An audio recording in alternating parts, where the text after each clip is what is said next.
కలియుగంలో ఎప్పుడూ స్మరించవలసినటువంటి పేర్లు కొన్ని ఉన్నాయి. ప్రతిరోజు నిద్ర లేవగానే 4 పేర్లు తలుచుకోవాలి. మొదటి పేరేది అంటే కర్కోటకుణ్ణి తలుచుకోవాలి, కర్కోటకుడు పాము. రెండవది దమయంతిని తలుచుకోవాలి. 3 నలమహారాజు గారిని తలుచుకోవాలి. 4 ఋతుపర్ణుణ్ణి తలుచుకోవాలి. ఈ నలుగురిని ఎవరు తలుచుకుంటారో వాళ్ళ జోలికి కలిపురుషుడు రాడు. కలిపురుషుడు రాడు అన్న మాటకు అర్థం ఏమిటి? నీ మనస్సు సంకల్ప వికల్ప సంఘాతం, అది ఆలోచనలతో ఉంటుంది. అవి ఎప్పుడూ కూడా దైవీ సంపత్తితో కూడుకున్న ఆలోచనల వైపుకి వెళ్ళిపోతే ఎవ్వరిని నింద చేయడు. అందుకే మీకు నేను ఒక ఉదాహరణ చెప్తా చూడండి. నేను ఇందాక మీతో ఓ మాట అన్నాను, రాగము ద్వేషము అక్క చెల్లెళ్ళు, కోరిక ఎక్కడుంటుందో క్రోధం అక్కడ ఉంటుంది అని చెప్పాను. నాకు కోరిక ఉందనుకోండి, ఆ కోరిక తీరలేదనుకోండి, వెంటనే నేనేం చేస్తాను? నా కోరిక తీరకపోవడానికి వీడు కారకుడని ఎవడో ఒకడిని నేరస్తుణ్ణి చేసే ప్రయత్నం చేస్తాను. విమానం ఎక్కేశాను, చెన్నై వచ్చేసాను కాబట్టి సరిపోయింది. ఏ కారణం చేతనైనా నా విమానం తప్పిపోయింది అనుకోండి, నేను ఎక్కలేకపోయాను విమానం. అప్పుడు వెంటనే నేను ఇంకొక గంట ముందు బయలుదేరి ఉంటే, ఉత్తినే అక్కడ కూర్చుని కబుర్లు చెప్పకుండా వేళ పట్టున బయలుదేరి ఉంటే బాగుండుండేది అంటానా? అన్నాం. ఆ కారు బాగుండనప్పుడు వాడు ఎందుకు ఎక్కించుకోవడం నన్ను? అంటే తీసుకొచ్చిన వాడిను నేను వెడతాను మొర్రో అంటే కూర్చోండి అని కూర్చోబెట్టేసింది, వదిలేస్తే పోయేది. ఊళ్ళో అందరినీ నేరస్తుల్ని చేసి వాళ్ళ మీద కోప్పడతాను తప్ప, అయ్యో నేనెందుకు బయలుదేరలేదు అని అంటానేంటి? ఒక్కనాటికి అనను. ఎక్కడ కామం ఉంటుందో అది తీరనప్పుడు క్రోధం ఉంటుంది. క్రోధం ఎక్కడుందో మళ్ళీ అంతే, ఎవరిని పట్టుకుందాం, ఎవరిని దానికి బాధ్యుణ్ణి చేసేద్దామని చూస్తుంటుంది. అప్పుడు ఆలోచించవలసింది ఏమిటంటే, కచ్చిత్ పురుషకారంచ దైవంచ ప్రతిపద్యతే అంటుంది సీతమ్మ. నేను ఒక పని చేశాను, ఈశ్వరానుగ్రహం తోడు కాలేదంటే ఏదో కారణం ఉంది, నా ఎందేదో దోషం ఉంది, నేను దిద్దుకోవలసింది ఉంది అని తన వైపు నుండి ఆలోచించాడు. ఎవరి మీద కోప్పడతాడు? ప్రశాంతంగా ఉంటాడు. అందుకే మనసు వెళ్ళవలసిన వైపుకి వెళ్ళిందనుకోండి, కలిపురుషుడి ప్రభావం నుంచి తప్పుకుంటాడు.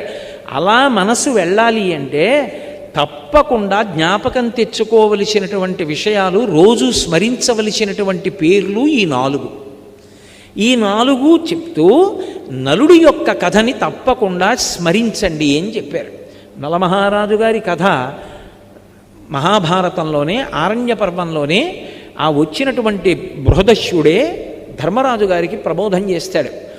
నలమహారాజు గారి యొక్క కథ ఇప్పుడు నేను మీకంతా చెప్పడం ఎలా కుదురుతుంది? విహంగ వీక్షణంగా ఓసారి స్మరిస్తా, ఎందుకంటే కలి ప్రభావం గురించి మాట్లాడుతున్నాను కాబట్టి. ఎందుకు చెప్పమన్నారు ఆ విషయాలు? ఎందుకు కలి ప్రభావం చేయడు?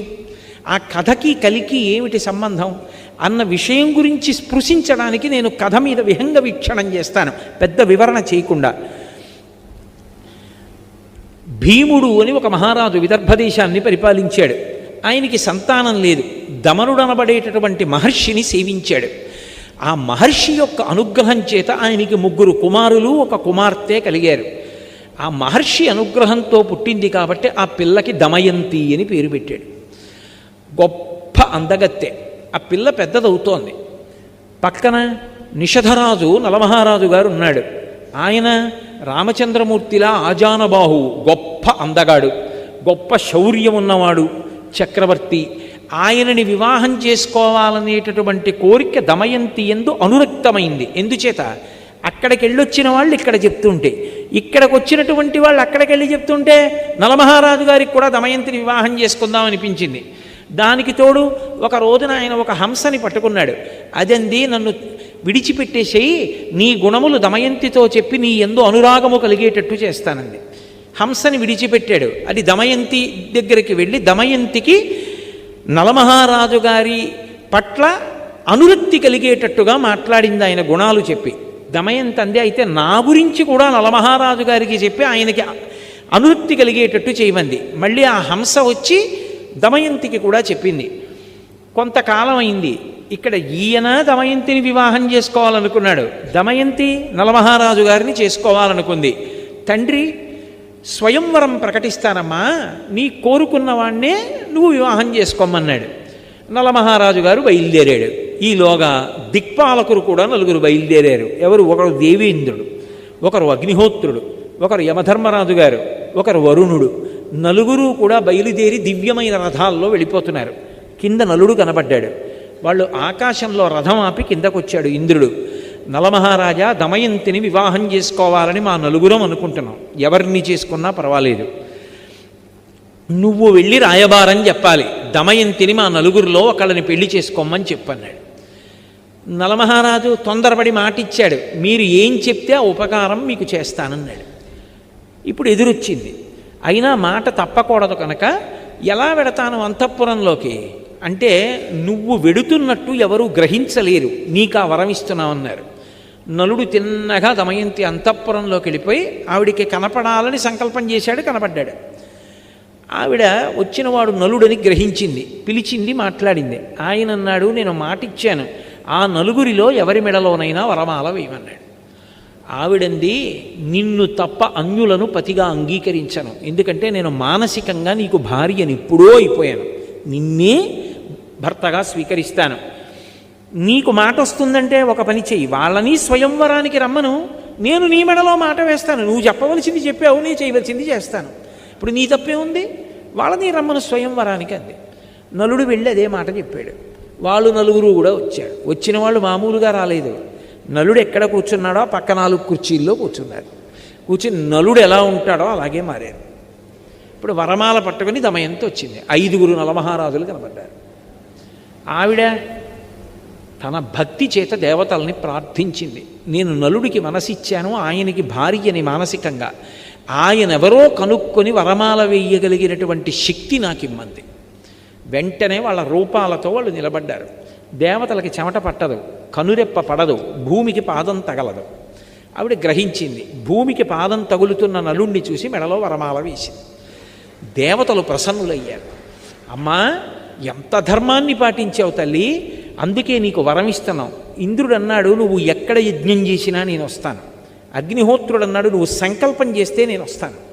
వరుణ్ అన్నాడు, నువ్వు ఉన్న చోట నీటికి లోటు ఉండదు, నువ్వు పిలిస్తే నేను వస్తాను.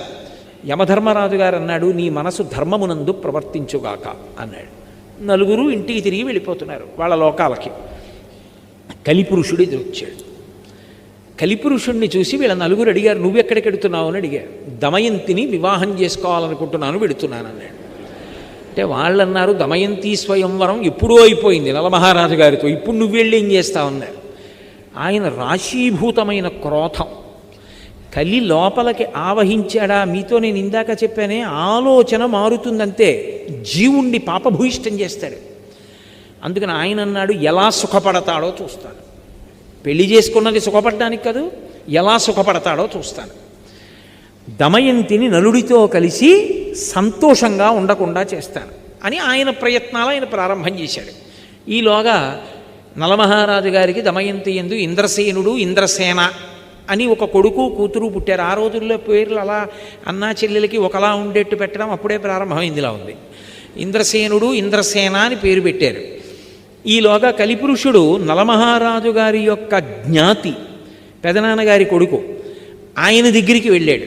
వెళ్ళి ఆయన్ని కలుసుకుని, రాజ్యం అంతా నీకు వచ్చేట్టు చేస్తాను, నాతో రమ్మన్నాడు.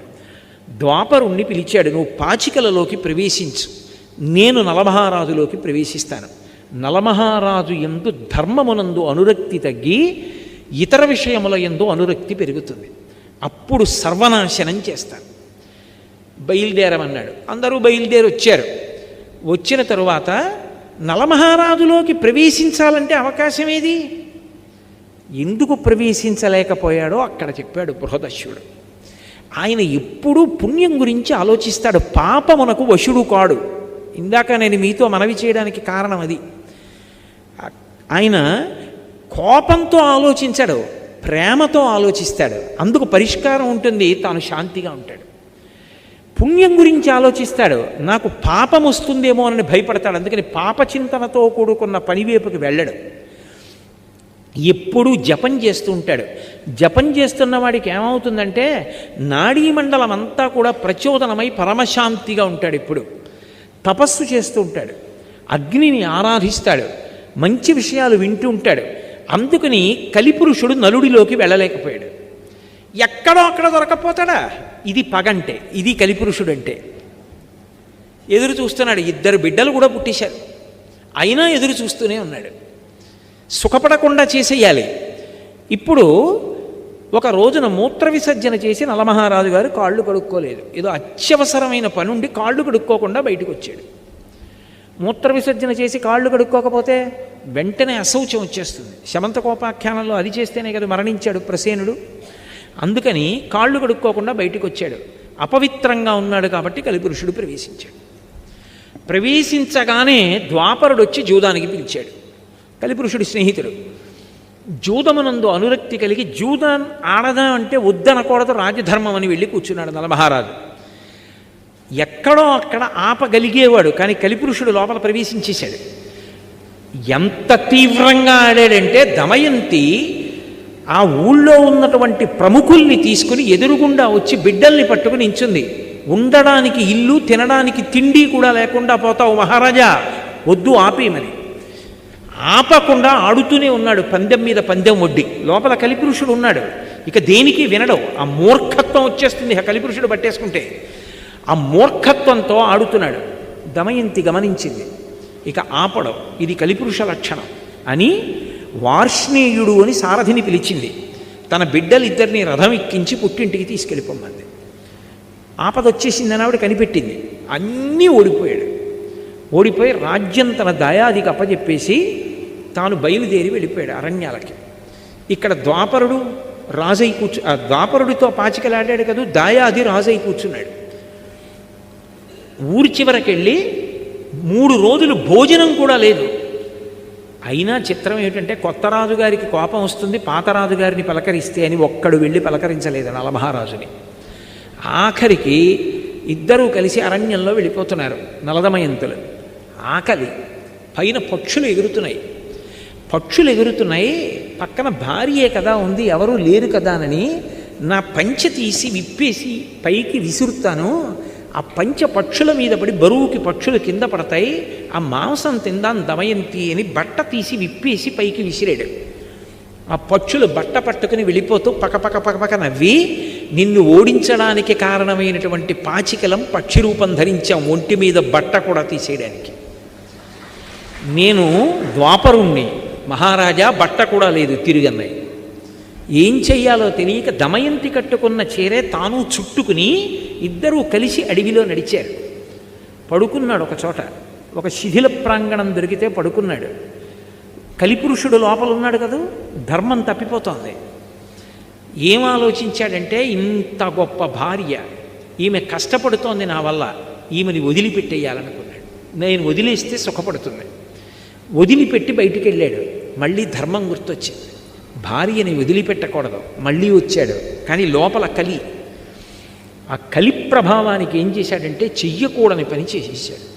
అంత పెద్ద అరణ్యంలో భార్య చీర కొంగు చింపేసి ఒంటికి కట్టుకొని వదిలిపెట్టి వెళ్ళిపోయాడు.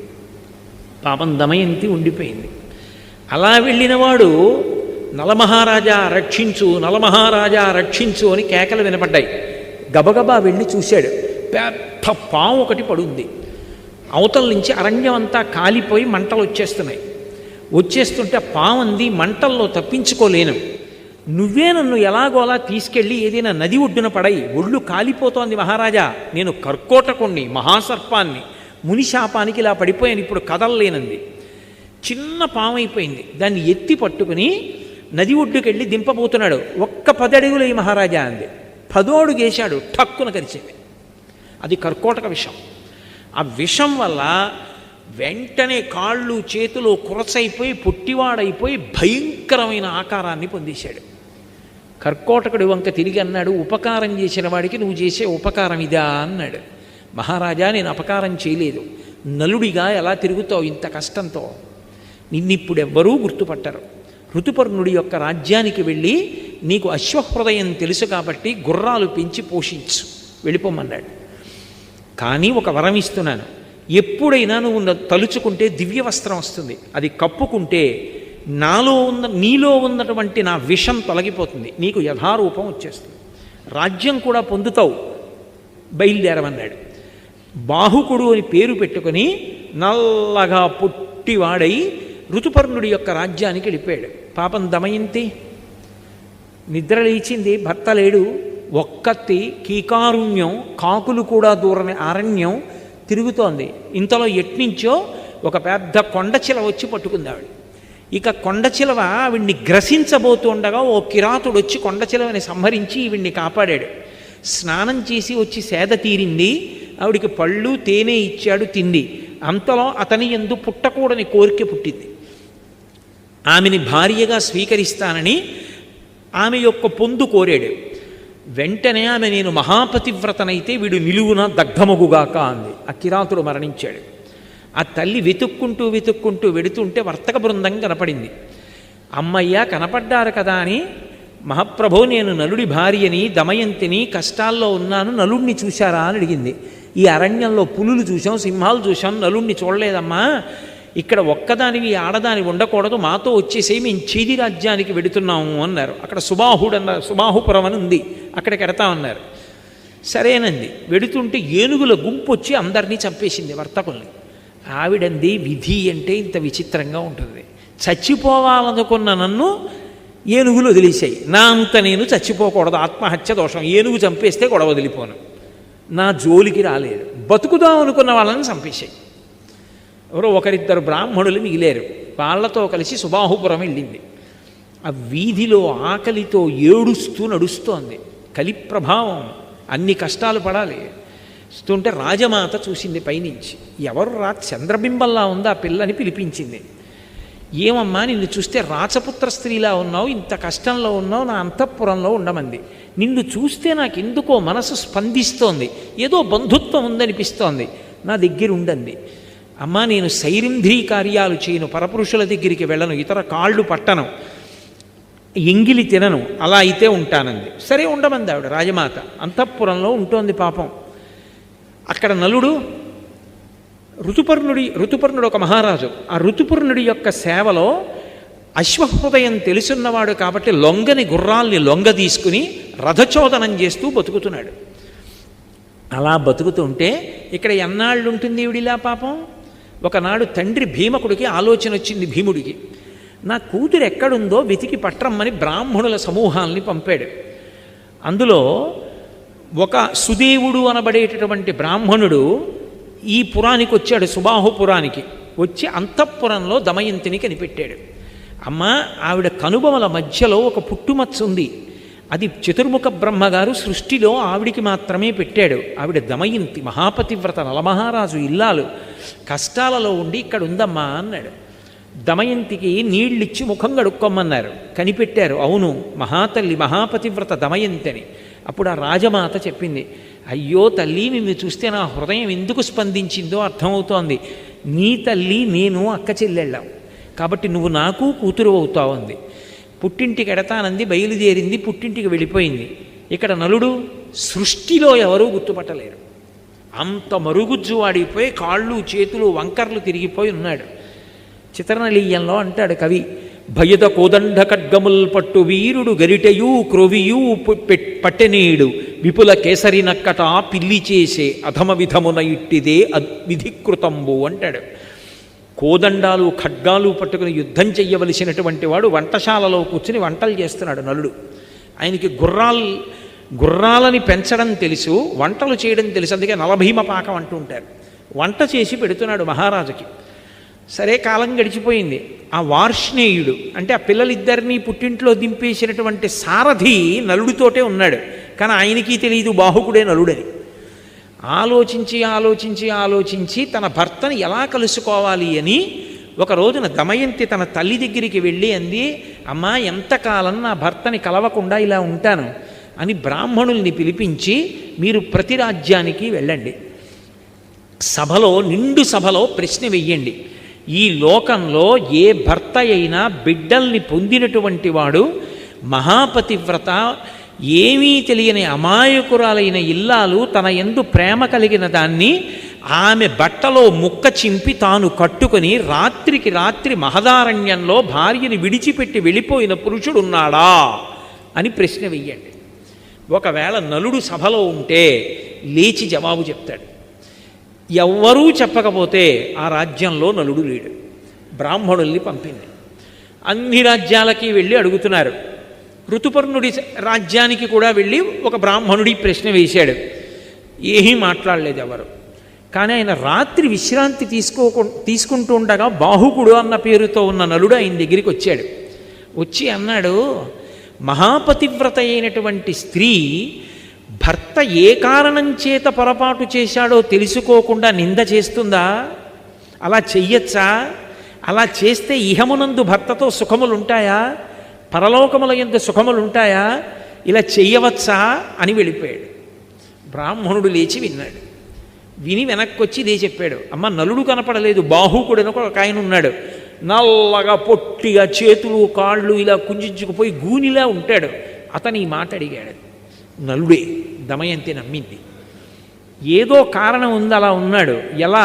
బాహుకుడిని ఇక్కడికి పిలిపించడం.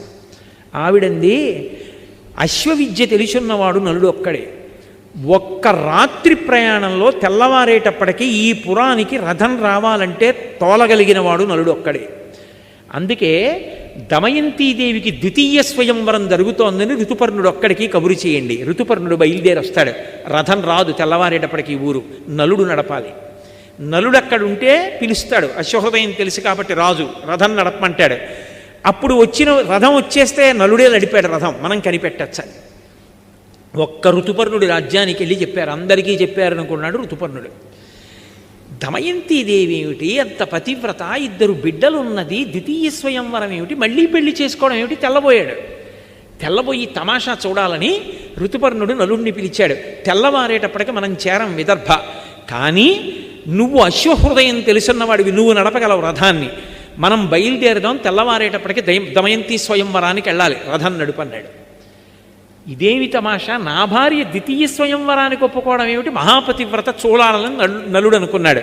పదండి మహారాజా అన్నాడు. పొట్టి గుర్రాలు కట్టాడు. ఈ గుర్రాలు ఎక్కడ ఎడతాయన్నాడు. చూడండి నా విద్య అన్నాడు. రథం నడుపుతున్నాడు. అబ్బో, ఎంత వర్ణించారో మహాభారతంలో. వెళ్ళిపోతుంటే ఆ ఋతుపర్ణుడు పైన వేసుకున్న ఉత్తరీయం కింద పడింది. కింద పడితే ఋతుపర్ణుడు అన్నాడు, బాహుకుడా రథాన్ని ఆపు, పక్కన ఉన్న వార్ష్ణేయుడు వెనక్కి వెళ్ళి నా ఉత్తరీయం పట్టుకొస్తాడు, కింద పడింది అన్నాడు. నలుడు అన్నాడు, మహారాజా రథం ఎంత దూరం నడిచిందో తెలుసా? మళ్ళీ వెళ్ళి తిరిగి రావాలంటే 10 రోజులు పడుతుంది, అంత దూరం వెళ్ళిపోయింది. నడిచి వెళ్ళొస్తే అంత వేగంగా నడుపుతాడు నలుడు రథాన్ని. అలా నడుపుతాడు గుర్రాలని అలసట పొందకుండా. కొంత దూరం వెళ్ళిపోయిన తర్వాత తెల్లబోయాడు ఋతుపర్ణుడు. అబ్బా, ఏమి శక్తిరా ఈ బాహుకుడిదని. బాహుకా నువ్వు గొప్పవాడు అనుకుంటున్నావు కదా, నాకు ఒక విద్యొచ్చు, ఏమిటో తెలుసా అన్నాడు. ఏమిటి మహారాజా? అక్షహృదయం తెలుసు నాకు. ఇదిగో పెద్ద రావి చెట్టు, ఇక్కడ ఒక చెట్టు కనపడుతోంది కదా, ఈ చెట్టుకి ఎన్ని కొమ్మలున్నాయో, ఎన్ని రెమ్మలున్నాయో, ఎన్ని ఆకులున్నాయో చెప్పనా అన్నాడు. చెప్పండి అన్నాడు. ఖచ్చితంగా ఇన్ని ఆకులున్నాయి, ఇన్ని కొమ్మలున్నాయి, ఇన్ని రెమ్మలున్నాయండి. నలుడికి అనుమానం వచ్చింది. రథం దిగి, మహారాజా అలాగే కూర్చోండన చెట్టు పడగొట్టాడు. పడగొట్టి కొమ్మలు రెమ్మలు ఆకులు అన్నీ కోసి దొంతర్లు పెట్టి లెక్కెట్టారు. ఈలోగా స్వయంవరం ఇక్కడ ఆలస్యం అయిపోతుంది. నడపగలడు నలుడు, అది ఆయన శక్తి. అన్నీ లెక్క పెట్టాడు. లెక్క పెడితే ఖచ్చితంగా రాజు చెప్పినన్నే ఉన్నాయి. మహారాజా ఎలా చెప్పగలిగారని అడిగాడు. ఇదే కాదు, నేను ఏవైనా ఇలా చెప్పగలను, నాకు అక్షహృదయ విద్య తెలుసు. నీకు ఒక సంగతి తెలుసా? ఆ విద్య ఉపదేశం పొందిన వాడికి విజయమే తప్ప అపజయం ఉండదు. అంత గొప్ప విద్య. నువ్వు నన్ను మురిపించావు, తెల్లవారేటప్పటికీ రథాన్ని నడుపుతున్నావు, కాబట్టి నీకు అక్ష హృదయాన్ని ఉపదేశం చేస్తానని చెప్పి ఆ విద్యని ఉపదేశం చేశాడు. ఆ విద్య ఉపదేశం పొందితే లోపల విషం కానీ కలిపురుషుడు కానీ ఉండలేడిగా. ఆయన ఎప్పుడైతే ఆ విద్య ఉపదేశం పొందాడో నలుడు, కలిపురుషుడు బయటపడిపోయాడు. మహారాజా నిన్ను కష్టాలు పట్టిన వాడిని నేనే. ఒకప్పుడు స్వయంవరానికి వస్తుంటే స్వయంవరం అయిపోయిందని నీలో ప్రవేశించి పాచికలాడించి బాధపెట్టాను, నన్ను మన్నించన్నాడు. నలుడు కత్తి తీసి నిన్ను చంపేస్తానన్నాడు. అంటే నన్నెందుకు చంపుతావు? కర్కోటకుడు నిన్ను కరిచినప్పటి నుంచి చస్తూనే ఉన్నాను, లోపల విషం వేడికి కాలిపోతున్నాను, ఇన్నాళ్ళకి బయటపడి బతికాను, నన్ను వదిలిపెట్టేసేయి, ఇక నేను నీ జోలికి రాను, ప్రమాణం చేస్తున్నానన్నాడు. మరి ఎక్కడుంటావన్నాడు. ఇదిగో విభాతక వృక్షం అంటే తాండ్ర చెట్టు, దాన్ని ఆవహించి ఉంటానన్నాడు. అందుకే ఇప్పటికే ఎవరు తాండ్ర కర్ర కానీ తాండ్ర చెట్టు కిందకి వెళ్ళడం కానీ తాండ్ర చెట్టు ఎక్కడం కానీ చేయరు. కలిపురుషుడు ఆవహించి ఉంటాడు దాన్ని. నేను ఈ తాండ్ర చెట్టును ఆవహించాడు. మహారాజు వెళ్ళిపోయాడు స్వయంవరానికి. ఎవరు లేరు, ఈయనొక్కడు తప్ప. తెల్లబోయాడు, ఇదేమిటి స్వయంవరం అన్నారు, నన్ను ఒక్కడనే పిలిపించారని. బాహుకుడు కూర్చున్నాడు. కేశిని అని దమయంతి యొక్క చెలికెత్తే పిల్లలిద్దరినీ తీసుకెళ్ళింది. ఎంత మారు వేషంలో ఉంటే మాత్రం పిల్లల్ని చూస్తే తండ్రి హృదయం ఆగుతుందా? ఎత్తుకుని ఇద్దరినీ రెండు తొడల మీద కూర్చోబెట్టుకుని ముద్దులాడి మురిపాలతో పొంగిపోయాడు. కేశిని గమనిస్తోంది. గభాలను దింపేసి, మహారాజు బిడ్డలు, నేను ముద్దులాడకూడదు, మాట్లాడకూడదు, కానీ నా బిడ్డలు గుర్తొచ్చారు, ఏమనుకోకు, ఇంకెప్పుడు ఇటు రాకు అని చెప్పి పంపించేశాడు. ఆవిడ వెళ్ళి దమయంతీదేవికి చెప్పింది. ఆవిడ గుర్తుపట్టింది, నలుడే బాహుకుడి రూపంలో ఉన్నాడని. పిలిపించింది. ఎదురుగుండా నిలబడి మళ్ళీ ఇదే ప్రశ్నేసింది. అరణ్యంలో ఒక్కతే నిద్రపోతున్నప్పుడు చీర కొంగు చింపి భర్త కట్టుకుని భార్యని విడిచిపెట్టి ఒక్కదాన్ని అరణ్యంలో వదిలేసి వెళ్ళిపోయినవాడు ధర్మాత్ముడా చెప్పు బాహుక అంది. ఆయన అన్నాడు, అది ధర్మం కాదు, కానీ నా యందు కలిపురుషుడు ప్రవేశించాడు దమయంతి, అందుకని నేను ధర్మం తప్పి పొరపాటు చేశాను. నీ ఎందు ఏ కలిపురుషుడు ప్రవేశించాడు, నువ్వెందుకు ద్వితీయ స్వయంవరానికి ఒప్పుకున్నావు, తప్పు కాదా అని అడిగాడు. త్రికరణ శుద్ధిగా నాకు ద్వితీయ స్వయంవరం మీద అనురక్తి లేకపోతే నీకోసమే నేను ద్వితీయ స్వయంవరం ప్రకటించుంటే దేవతలు పలికెదరుగాక అంది. వాయుదేవుడు వచ్చి నిజం చెప్పాడు, ఆమె నీకోసమే ద్వితీయ స్వయంవరం ప్రకటించిందని. వెంటనే కర్కోటకుడిని తలుచుకున్నాడు. దివ్యవస్త్రం వచ్చింది, కప్పుకున్నాడు. నలుడైపోయాడు. నలుడైపోగానే దమయంతిని స్వీకరించాడు. చాలా సంతోషించాడు. మళ్ళీ తన రాజ్యానికి వెళ్ళాడు. దయాదిని పిలిచాడు. ఈసారి గెలిస్తే దమయంతి నీది, ఈసారి గెలిస్తే రాజ్యం నాది అన్నాడు. ఎందుకని ఈసారి కలిపురుషుడు తనలో లేడిక, తనది గెలుపు, ధర్మం తనది కనుక. ఎక్కడ ధర్మం ఉందో అక్కడ గెలుపు. పాచికలు వేశాడు. వెయ్యగానే నలుడు గెలిచాడు. దాయాది వెళ్ళిపోయాడు. రాజ్యంతో తొలతూగాడు. అప్పుడు కలిపురుషుడు వరమిచ్చాడు. మహారాజా, నలమహారాజా, నీ యొక్క కథని ఎప్పుడైనా ఎక్కడైనా విహంగ వీక్షణంగా పద్యాలు శ్లోకాలు లేకుండా చిన్న కథగా ఒకసారి చెప్పుకున్నా సరే ఇక కలిపురుషుడు ప్రవేశించడు. అసలు ముందు ఈ సభని కాపాడాలి కదా, కలిపురుషుడు ప్రవేశించకుండా నేను అసలు ఆయన ప్రవేశించకుండా ఉంటే కదూ రేపటి సభ, ఎల్లుండి సభ. అందుకని నేను ఇవాళ ఈ కథ చెప్పవలసి వచ్చింది. అందుకని నలోపాఖ్యానాన్ని వినాలి, లేదా విహంగ వీక్షణంగా స్మరించాలి. ఇది కూడా చెయ్యలేకపోతే నేను ఒక వరం ఇస్తున్నాను లోకానికి. ఎప్పుడైనా సరే ఉర్వినీది ప్రసిద్ధంబో కర్కోటకుని దమయంతిని పుణ్యమూర్తియగు నలుని రుజుచరిత్రుండగు ఋతుపర్ణుని కీర్తించిన కలిభయములు క్రాగునంత తప్పదు అధిపా అన్నాడు. ఓ మహారాజా, నేను వరమిస్తున్నాను.